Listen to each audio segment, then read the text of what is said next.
দিনে শেষ হলো সিলেটের আতিয়া মহলের জঙ্গি আস্তানার অভিযান অপারেশন টুয়াইলাইট।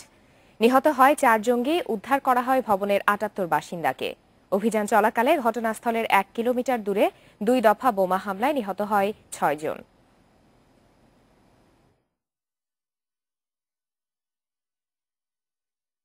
আতিয়া মহল সিলেটের দক্ষিণ সুরমার রহস্য ঘেরা এক বাড়ি।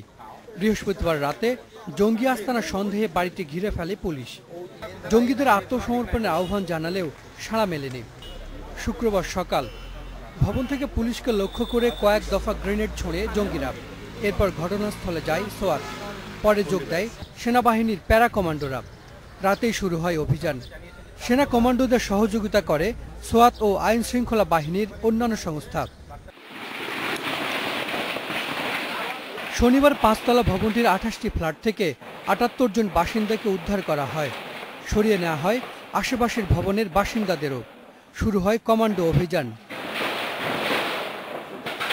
আধা ঘন্টা পরে আসতাম তাহলে আমরা কেউ বেঁচে থাকতে পারতাম না। সন্ধ্যায় সেনাবাহিনীর সংবাদ সম্মেলন শেষ হলে পাঠানতলা এলাকায় 2 দফা বোমা বিস্ফোরণ ঘটে। নিহত হয় 2 পুলিশ কর্মকর্তা সহ 6 জন। র্যাবের গোয়েন্দা শাখার প্রধান সহ আহত হয় 50 জন।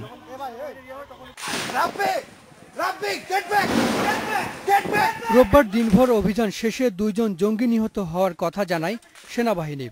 সোমবার সকাল থেকে দফায় দফায় গুলির শব্দ শোনা যায় ভবন থেকে। পাল্টা গুলি চালায় প্যারা কমান্ডোরা। চলে দুপুর পর্যন্ত। এরপর বিকেল 5টার দিকে ঘটনাস্থলে যায় সিআইডির ক্রাইম সিন ইউনিট। সন্ধ্যায় সংবাদ সম্মেলনে সেনাবাহিনী জানায় অভিযানে নিহত হয়েছে 4 জঙ্গি। এক্সপ্লোসিভ আছে, আইডি আছে, তারা বেশ ওয়েল ইকুইপড। সবশেষ পঞ্চম দিন মঙ্গলবার আনুষ্ঠানিকভাবে আতিয়া মহলে অভিযানের ইতি টানে সেনাবাহিনী। ভেতরে অনেক বিস্ফোরক থাকায় অভিযানে সময় লেগেছে বলে জানানো হয়। 78 জন বাসিন্দা ওই বাসায় ছিলেন, তাদেরকে নিরাপদভাবে ওখান থেকে বের করে নিয়ে আসাটা ছিল সবচেয়ে ঝুঁকিপূর্ণ কাজ। Hasan Misbah, independent news.